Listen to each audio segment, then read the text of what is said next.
and welcome to Business News. The Securities and Exchange Commission has confirmed the payment of 30 million naira to some investors who incurred losses. Speaking at a meeting in Abuja, the Director General of the Commission, Mr. Munir Gwarzol, said the unlucky investors paid from the National Investment Protection Fund of the Securities and Exchange Commission. MTN Group appears to have paid 50 billion naira, that's about $251 million of the $3.9 billion fined Africa's largest mobile phone company.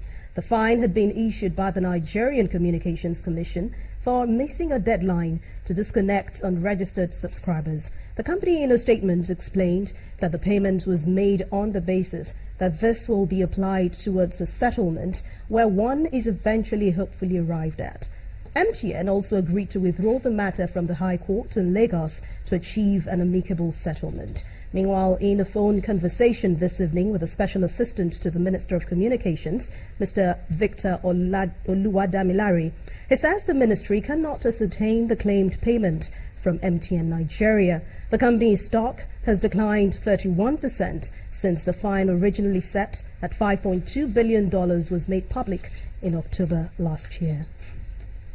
Nigeria's underlying economy has been described as resilient for renewed investment, and this is coming from leading South African financial institution Stanbic IBTC. At the lender's 2016 West African Conference in Lagos, investors were told to feed their optimism on Nigeria's untapped sectors. Stanbic IBTC is a member of the Standard Bank of South Africa. The lender, with about 1 trillion naira assets in Nigeria, has facilitated this gathering for its West African Investors Conference of the year. The chairman, Mr. Tedopito Side, who presents the worries of the private sector, also explains the brighter side of the economy. The excitement caused by the important development in Nigeria's political landscape last year has given way to some apprehension surrounding whether a populist government can take the necessary tough economic policy actions. An in-depth look at the 2016 budget proposal, which is still being deliberated upon in the National Assembly, clearly brings up a number of opportunities for the private sector, which, if properly executed, will slowly enable the Nigerian economy to tap its potential growth opportunities and boost aggregate demand. Nigeria's Statistician General, Dr. Yemi Kale, presents data on the economy. He challenges investors not to waste the opportunity offered by the current turmoil. Foreign direct and portfolio investments have declined from a high of over $20 billion in 2014 to about $9.6 billion in 2015. Almost half of the economy is informal and out of the fiscal control of government. Policies aimed at drawing in this huge informal sector into the system must necessarily be deployed at this time. Discussions are drawn from the regulatory and operator side of the financial markets, and one after the other, each speaker explains their market strategies. With the current administration coming in with a very aggressive agenda they put out there to try and invest in the long-term future of this country, we see a role that we can play around helping to finance a good portion of that. Despite the foreign exchange pressure, Stanbic IBTC is incurably positive about Nigeria. The underlying economy is still strong. We have 170 million people to provide goods and services to.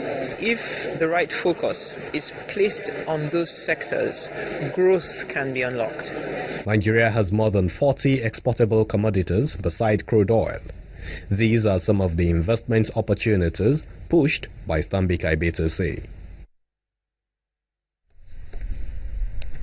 And the haircut continues at the Nigerian equities market as the all-share index shed 0.86% to end midweek session at 23,883.34. Here's Bolaji Akinwale with the details.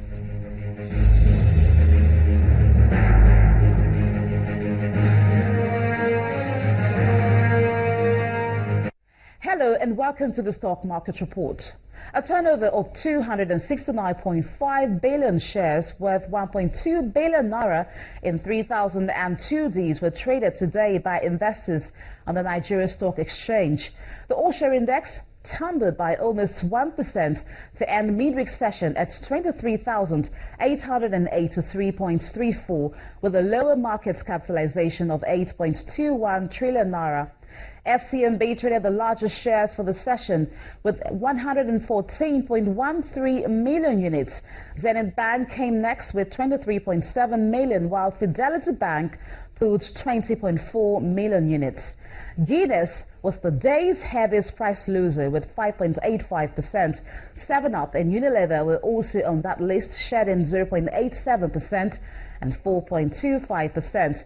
13 stocks appreciated in price, and top on that list was Mobil with a 0.34% gain. And that's a wrap in the stock market report. I am Bolaji Akinwale.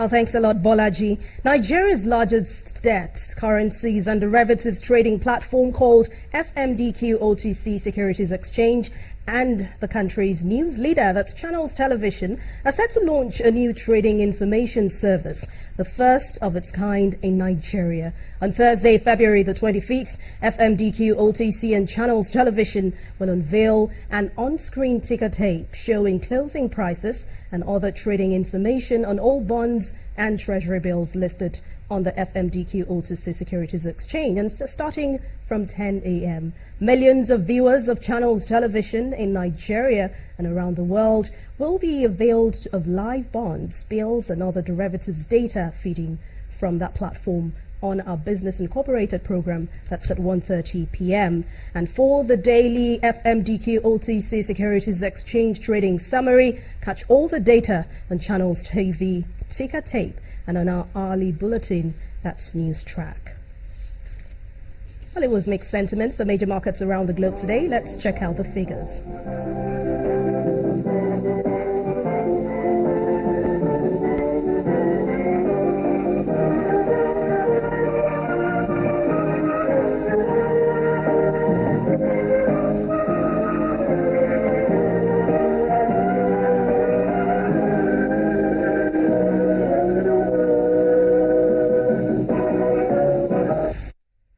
And that's it on Business News for tonight. Thank you for watching. I am Anne Nwawodo. The rest of the news at 10 continues with Ijoma. You first. First Bank. DSTV Compact subscribers can now enjoy new SuperSport channels at no extra cost, courtesy of MultiChoice. General Manager for Sales and Marketing, Mr. Martin Matubo, expressed MultiChoice's desire to meet the needs of its customers by adding more value to existing products. Our correspondent Mary Alele Yusuf reports. An informal setting for a press briefing to announce the new products available on the compact platform of DSTV. The General Manager, Sales and Marketing for MultiChoice, does the honors. The Barclays Premier League, La Liga, and the forthcoming Euro 2016 tournament that starts in high definition on SuperSport on the 10th of June. Will now be accessible to our compact subscribers. And that's not all.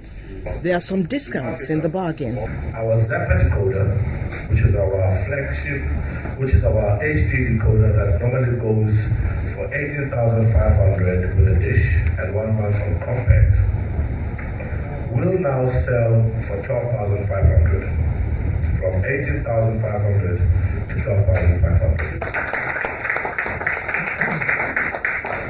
Furthermore, that Explorer decoder, the one that is in HD and allows you to record all your matches and all your favorite programs, normally goes with a dish kit and 1 month on compact for 71,000 naira.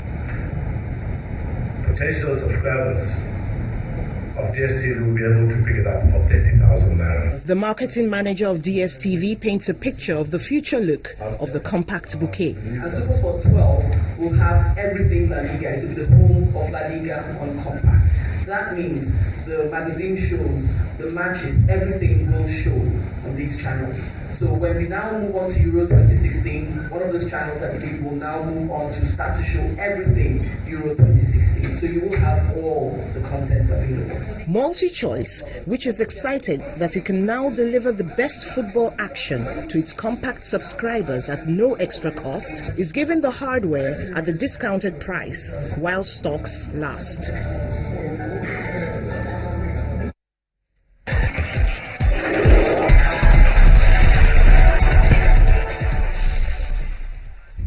Well, Nigerian wrestlers are still not certain of featuring at the African Championship scheduled for March the 4th through till the 9th in Alexandria, Egypt.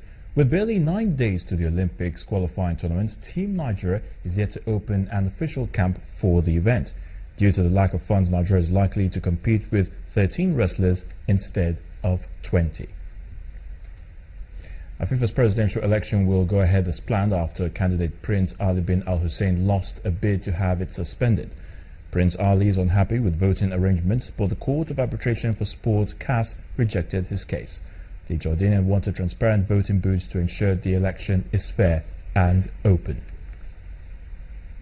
First half goals from Sergio Aguero and David Silva, including a late strike from Yaya Toure, helped Manchester City to a 3-1 away win at Dynamo Kiev in the UEFA Champions League, as the citizens now eye a spot in the quarter-finals. Dynamo's consolation came in the 59th minute from Vitaly Bujarski, which means they face an uphill task to qualify for the next stage of the competition. In the other game, Atletico de Madrid were held by a resilient 10-man PSV in Eindhoven to a goalless draw to make the second leg an open encounter for both sides. And that's a wrap in sports news. I'm Ayotunde Balogun. The news at 10 continues shortly.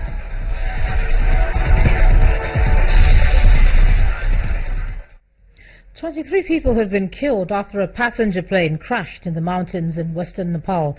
3 of the victims had been crew members. The identities of other passengers have not been given, but many are thought to be Nepalese, with a few Chinese. The reason for the crash is still being investigated, but authorities think it could have been a mechanical fault. And the main news again. The President today vowed to punish government officials found culpable in the distortion of the 2016 budget, and this follows revelations that the figures were altered in the original document. That's the news at 10 tonight. Thanks a lot for staying with us. I'm Ijoma Onyato. Have a good night.